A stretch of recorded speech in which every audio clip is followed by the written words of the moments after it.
No giving whiskey to dogs.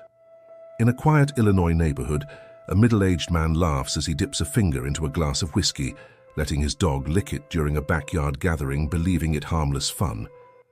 Moments later, a concerned neighbor calls animal control officers arrive, calmly explain that alcohol can seriously poison animals, and reference an old animal welfare law still in effect, issuing a warning citation as the man's smile fades into embarrassment.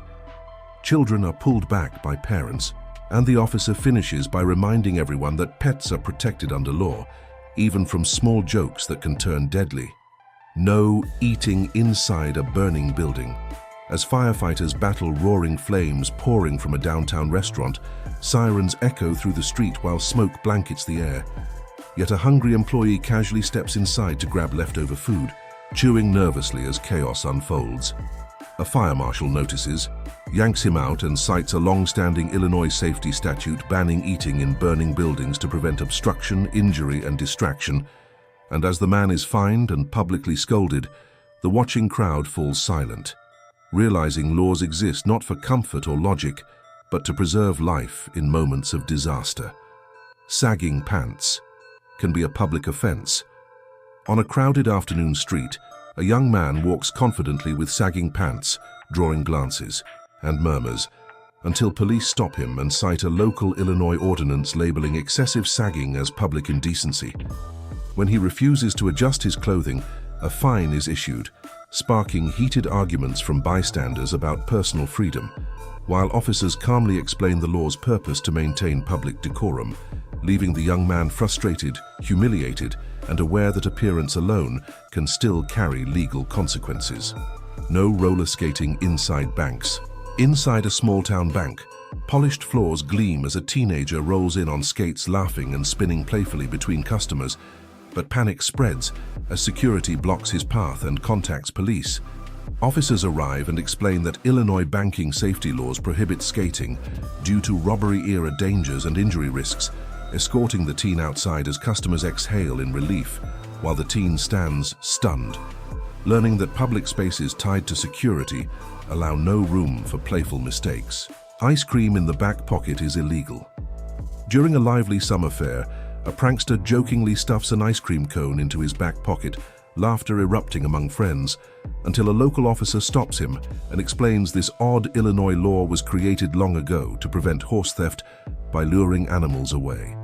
Though enforcement is rare, the officer issues a symbolic warning, crowds chuckle, history is explained aloud, and the prankster walks away realizing that even the strangest laws can survive centuries, quietly waiting to be enforced. Sleeping inside a cheese shop is illegal.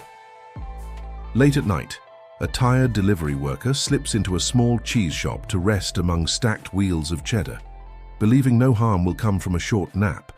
But police responding to a silent alarm wake him and cite an old Illinois commercial safety law banning sleeping in food storage areas. As the man pleads exhaustion, officers explain contamination risks and theft concerns, escorting him outside while the shop owner locks up, reminding everyone that even harmless fatigue can become a legal violation when public health laws are involved.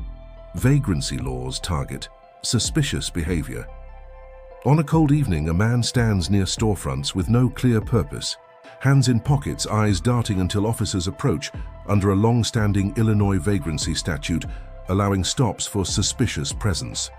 Despite no crime committed, he's questioned, searched, and warned, while passers-by debate fairness and officers explain the law exists to prevent crime before it happens, revealing how vague wording can still carry serious power over everyday movement. Mispronouncing a town's name can be an offense. At a small town council event, an out-of-town visitor repeatedly mispronounces the town's historic name during a public speech, drawing irritated murmurs, until an official interrupts and references an old Illinois municipal respect ordinance. While no fine is issued, the visitor is publicly corrected and warned. The crowd applauds tradition, and the moment exposes how language, heritage, and law can collide in places where identity is fiercely protected. Selling your hair without a license. Inside a modest salon, a woman cuts her long hair to sell for quick cash.